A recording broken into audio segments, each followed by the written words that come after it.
Hello and welcome to the Emerging Tech Horizons podcast. I'm Arun Serafin, Executive Director of NDIA's Emerging Technologies Institute.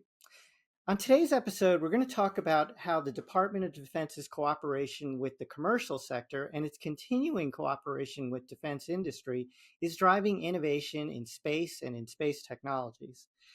As everyone knows, that since the Cold War, and especially starting around Operation Desert Storm, space has become an integral part of all conventional military operations.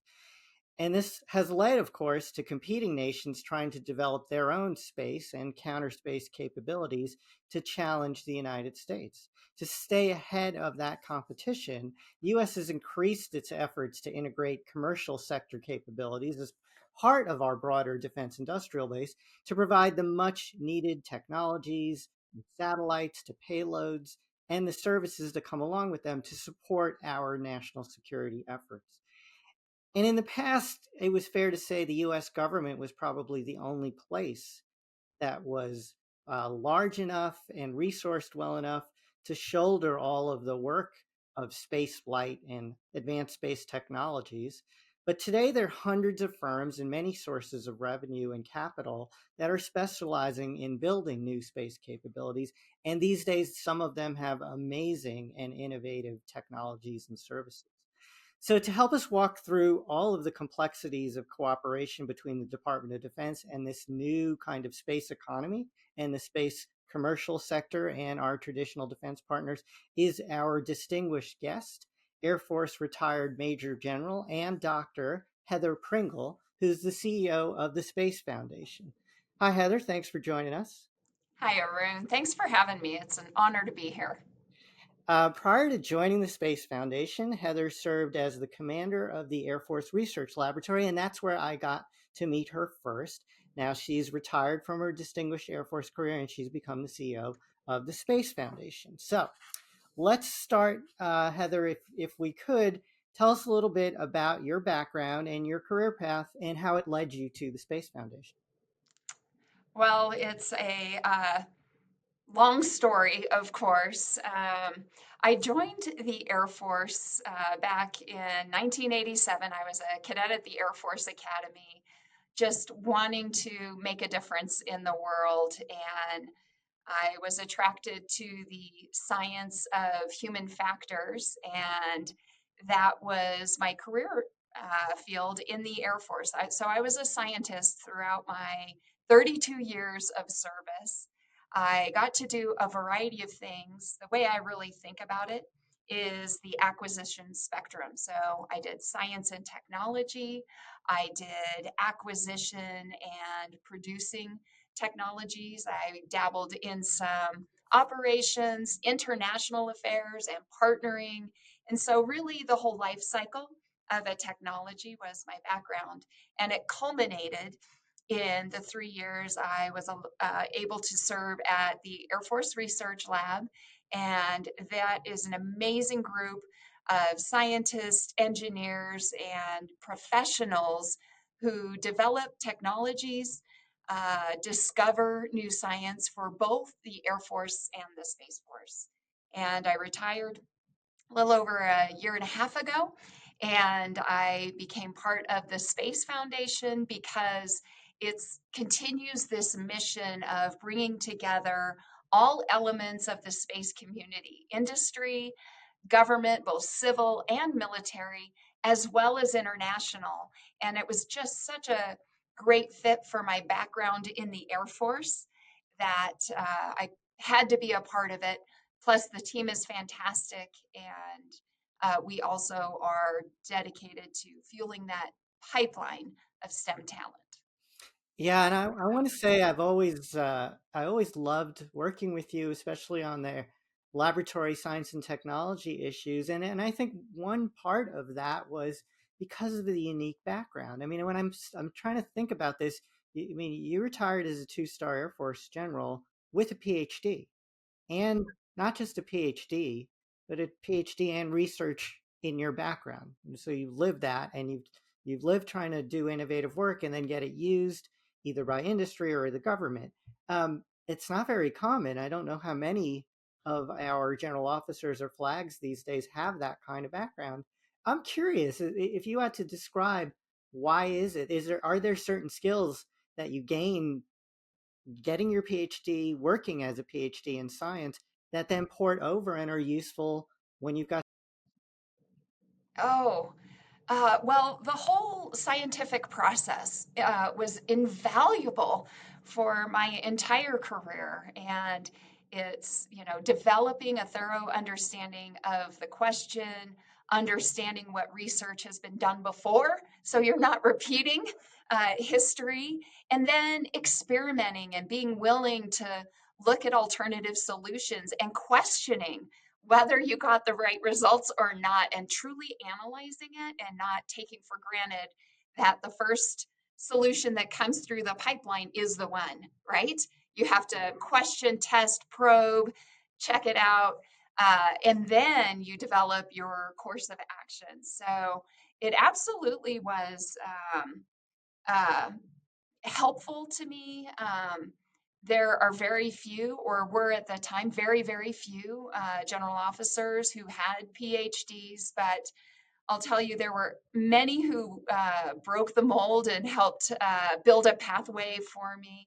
And if you know Ellen Polakowski, she was an acquirer, but she definitely led a way for me and helped mentor me through the process. That's great. So now you're at the Space Foundation, and for those folks at NDIA and in the listening audience who don't know what the Space Foundation is, can you give us a little background? What does it do? How big is it? Where could we see it sometimes? Oh, well, Space Foundation headquartered in Colorado Springs, but we also have an office in DC. We are dedicated to education, collaboration, and information to advance the global space community. So that really is what we're all about. We're a nonprofit. We bring together industry with civil government like NASA and NOAA, the FAA, FCC, all those civil entities that have a role in governing space, as well as the military, which is helping us defend space. So the Space Force, the intelligence communities, and those entities that leverage space for national security purposes and international. So we've really grown our international arm as well. And all of that convening with industry because that is an important aspect of advancing the space ecosystem. And you asked, what are we known for? We're really known for the Space Symposium, which occurs every year in April in Colorado Springs at the Broadmoor. This is our 40th anniversary this year, so we've got a lot of special things planned. And but we do so much more with the space community all year round, all around the nation and all around the globe. And there's also the Space Report. Do you want to tell us Yes. what the Space Report is? Sure. It's a quarterly publication done by our research and analysis group, and I think we connected you with them, Arun, so you could have that as a source for some of your research that you do. And what they do is, well, they're best known for measuring the size and trends of the global space economy. It's really interesting. They do a thorough analysis of over 50 sources, capturing international investments in space, industry and government investments in space, and it's a very reliable source of that. Plus, they do cameos on national capabilities around the world and what those countries are known for in space technologies. And it's really helpful to spread the word and inform a whole host of individuals, government officials, as well as industry about what else is going on out there. And we'll be sure to drop the links for the Space Foundation, the symposium, the report into the text box for the video. So let's start talking about space and its implications for national security and what DoD should be doing these days. So I tried to do this a little bit in the intro, but the space sector has changed a lot. And so, given the government's new role alongside the commercial world in the space sector, what do you think their traditional role has been in, let's say, research and development and procurement? And maybe what should it be changed to in this era of a lot of commercial interest and investment? Oh, that's a deep question. It has many different facets, Arun. So let me try to unpack it a little bit and then just kind of talk your listeners through where we've been and truly where we're going. So, of course, we're all familiar with the 1960s, where there was a space race between two countries. And as you mentioned in your opening, only governments really had the resources to sustain an investment and technology track to achieve orbit, right? To launch into space. And that's kind of been the status of the space ecosystem for decades.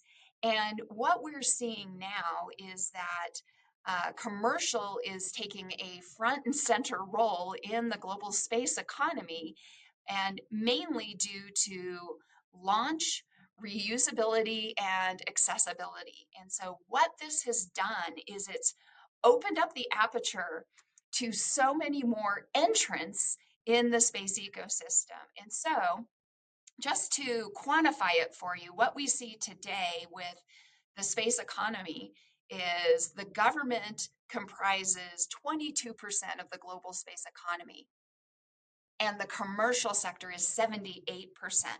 So Wow. really, they are the 800-pound gorilla in the space economy. They're driving the future, they're driving the innovations, and that is what we are trying to facilitate and sustain.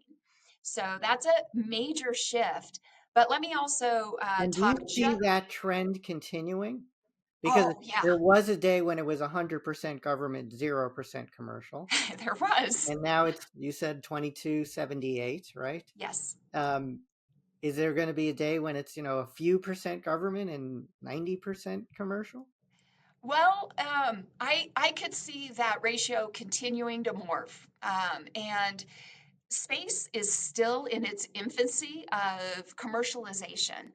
And and so that ratio will change, and it might follow the paths that we've seen with other major technologies that have become commercialized. Think of aviation, think of mobile technology. Those used to be primarily government uh, um, areas of interest, areas of investment, but through releasability, through sharing and innovative technology advancement, it is now open to all. And so there is a future that we could see that for space. Of course, there are challenges or areas that might mitigate that or slow our path, but just to kind of quantify recent trends, Arun, what we have measured is for the past couple years a 7% growth in the overall global space economy. So that is really high, and it's been consistent. And so I see that continuing to happen. And then when you think about what the government does in the worlds where it's kind of completely in charge, let's say, you know, hypersonics or something like that, that's directed energy laser weapons. Um, it can behave a certain way in doing R&D and buying things. It's a very different thing when it's in a very dual use space like you're describing space becoming. Um, so how, especially given your background, what do you think the government's role starts to become in this more dual use space? Oh, well, and I think it's evolving, but I'm going to quote General Saltzman. He was in Colorado at last year's symposium, and he talked about this relationship specifically between the Space Force and industry and the advantages that both have. So, the first thing that he said is that industry has an interest in national security, right? And the future accessibility to space, the future usability of that needs to be protected. And so industry's ability to understand the Space Force's missions and challenges is critical to industry success. And I think that is a first step for industry to recognize. And I'm sure your listeners really appreciate that. Um, However, the next thing that General Saltzman said was as important that the Space Force needs to understand what industry is capable of. And so, especially in this new era of commercialization and the volume and the speed of change, 7% growth is pretty high, and that's very dynamic. And we can talk about some of the really exciting advancements that commercial industry has done. They're doing launch and reusability. They are landing on the moon. Commercial industry has landed on the moon, and so much more in communications.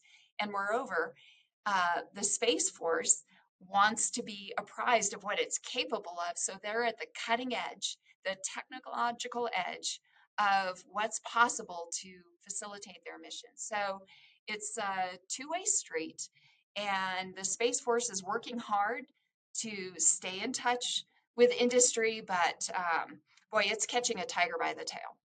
Right. Because of the speed of it and the global nature of it, right? So when I think about that relationship, I mean, I guess simplistically, I would say I can bet that the commercial sector will invest in certain things simplistically where there's return. That makes sense. Sure. And so certain kinds of technology, certain kinds of services. And only some of those are going to be really important for DoD. But where do you think, especially when the federal government is thinking about how to allocate its dollars, where do you really think DoD can depend on the commercial sector to really drive technologies and new services? Yeah, that's a great question. I think General Gutlein, General Saltzman have said it really well. Exploit what you can, only buy what you must, and I think that's a really important statement for how they should interact with industry. In terms of technologies and what are those areas, let me kind of couch it in a way that might be helpful for your listeners. So, uh, as I mentioned, one of the main drivers for the growth in space has been launch accessibility and reusability of those launch systems because that's driving down the cost to access space. So, in our analysis, we know that 5 countries are capable of launching independently to orbit. And so that's still a fairly small number, but we know competition's increasing and more new entrants are building that launch accessibility. But in contrast to that small number of launch countries, let me talk about those that have payloads and satellites operating in space. 90. Over 90 countries are operating in space today. And so what that suggests is that you don't have to have the vertical. Either If flying their own satellites correct. or having a payload on someone else's satellite. Correct. And Amazing. so that is an incredible number. And there are so many ways that the United States, in particular, is trying to open the aperture for more countries, build capacity in other countries. So 90 is going to continue to grow. The Artemis Accords, they're doing a great job of knowledge sharing, of partnering and mentoring, and I should say, partnering with the private sector so that those capabilities propagate throughout the world. And that's a good thing. So there's going to be a range of technologies driven by this global market and global Yeah. interest where DoD can kind of, like you said, sort of adopt and take what it needs. But there's going to be a whole other set of things that I would say probably the commercial sector is not going to invest in. Sure. Um, so, what do you think are areas where, regardless of how much the growth is on the outside and global, how global it gets, where is it we're still going to need a Space Force and an Air Force and a DoD and a NASA working in these areas?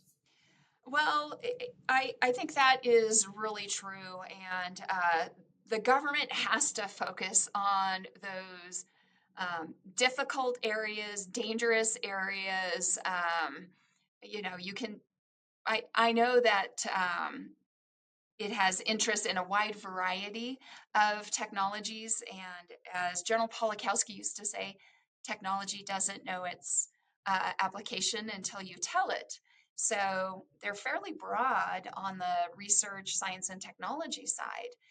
Everything from artificial intelligence to quantum to computing power and chip size, as well as the very basics of material science and nano. So they seed a lot of opportunity, and then they look for the best, most promising technologies through that very well-known, well-worn pathway to development and production. But my personal favorite is space and artificial intelligence. But I'm really looking at quantum and computing power, as well as materials and nano, is some of the ones that I think are most important, most foundational to continuing that technological edge that the U.S. has seen for so many years. And some of those more basic research kinds of things have been the traditional role of the government to play, Oh yeah. to invest in them and grow them. And I guess the other thing to think about is that the big space companies that I know about, like SpaceX and Blue Origin and places like that, right? I would say most all of their employees have been touched by federal research dollars during their educational careers. They must have gotten their engineering degrees from somewhere.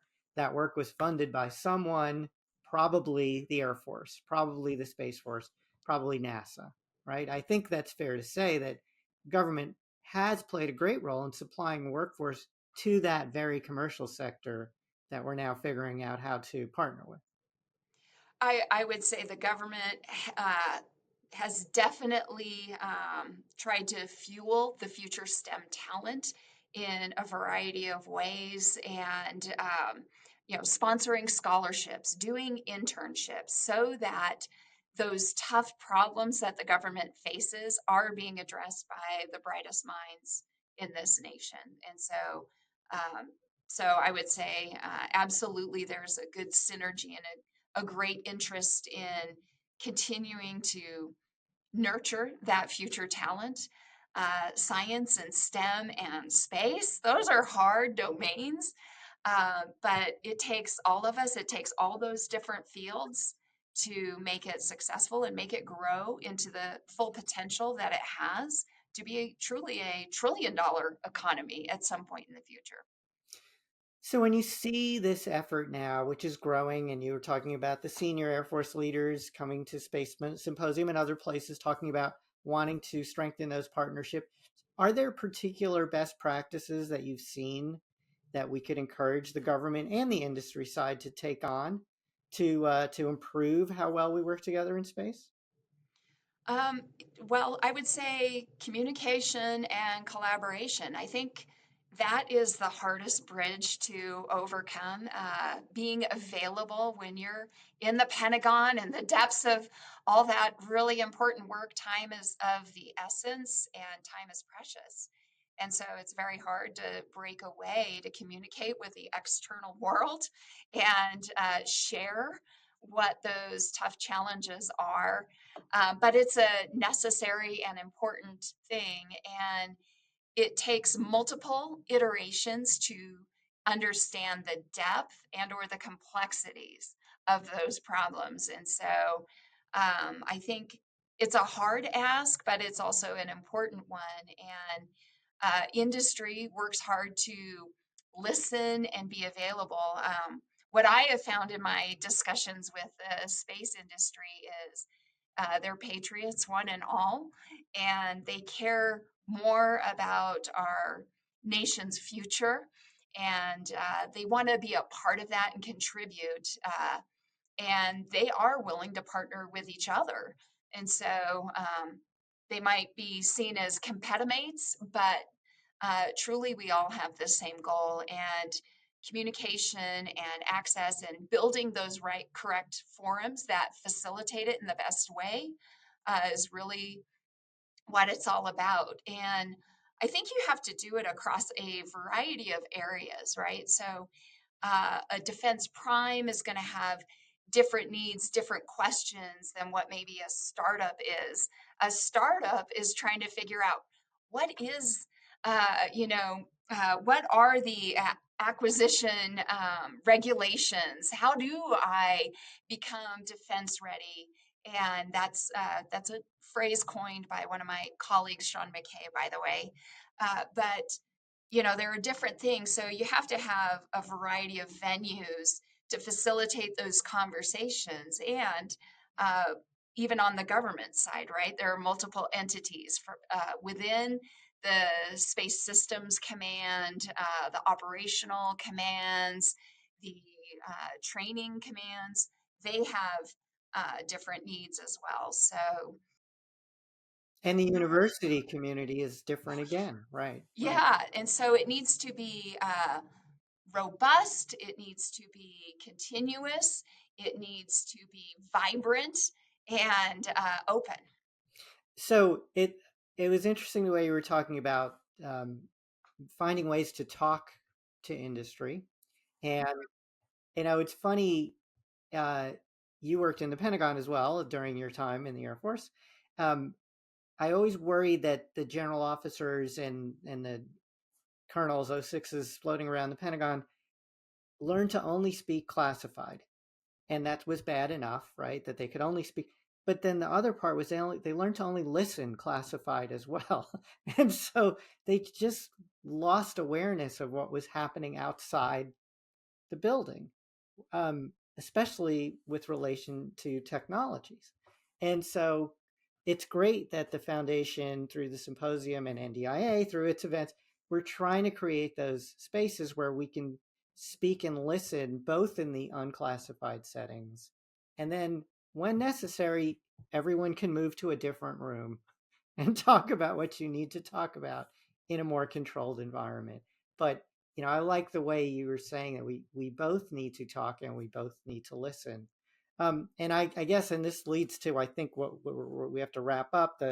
The like you said, there's so much more money out there in the private sector now, and one of the things I learned when I was working on the budget commission was that the department sometimes struggles to unleash all of that private sector money in ways that it views as constructive to its national security needs. So, how do you think about the signals the Department of Defense should be sending in space in the space sector to try to unleash some of that commercial capital and some of that commercial innovation towards national security missions?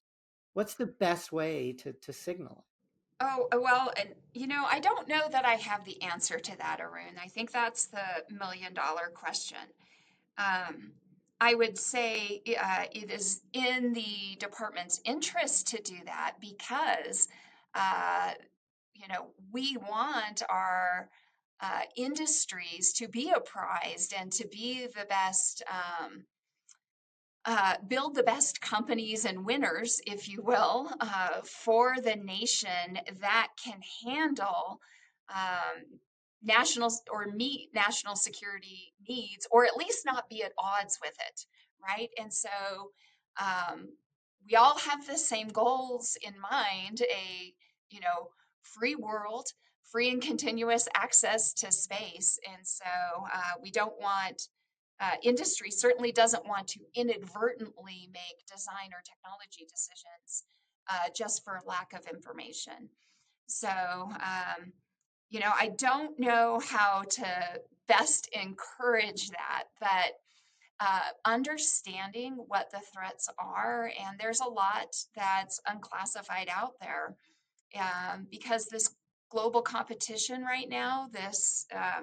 It is insidious, the strategic competition that we're in, and we can't take it for granted that the ways that we've been doing business all along, and I'm not pointing this at anyone, it's all of us, that we have to think about what is in our national and global free world best interest for the future.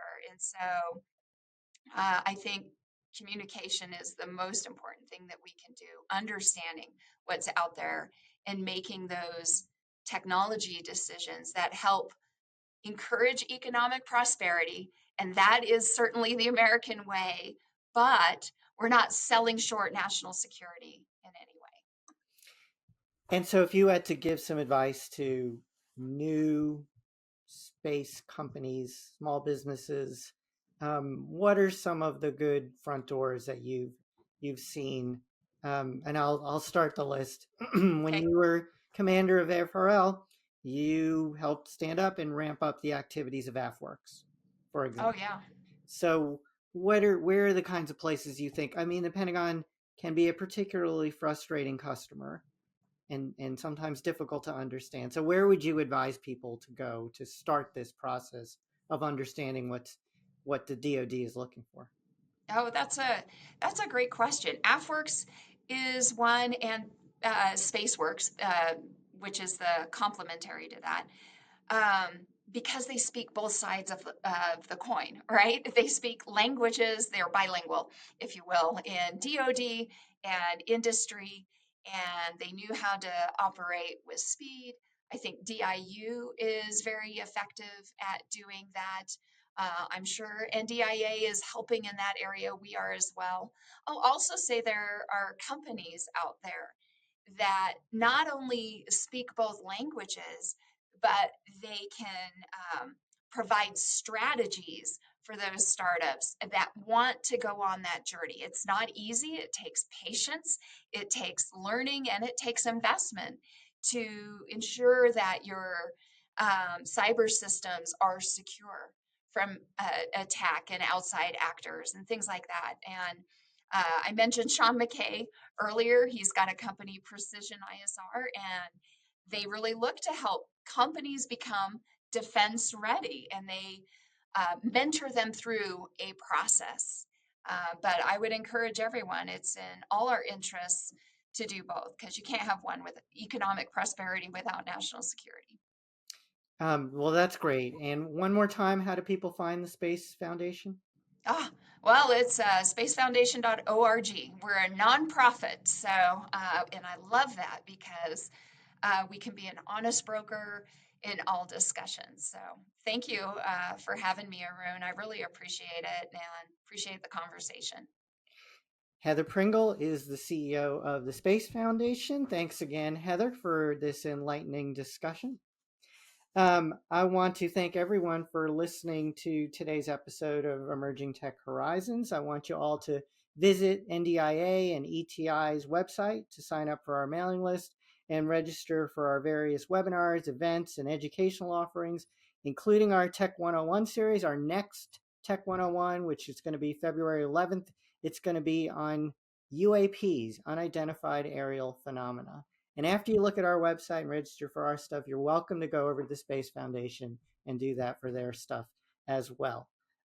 If you've enjoyed this podcast, don't forget to like our episodes and subscribe to our channel to stay up to date with all of our latest content. Special thank you to Melanie Yu and Daniel Park for producing this podcast. Thanks so much for joining us on Emerging Tech Horizons.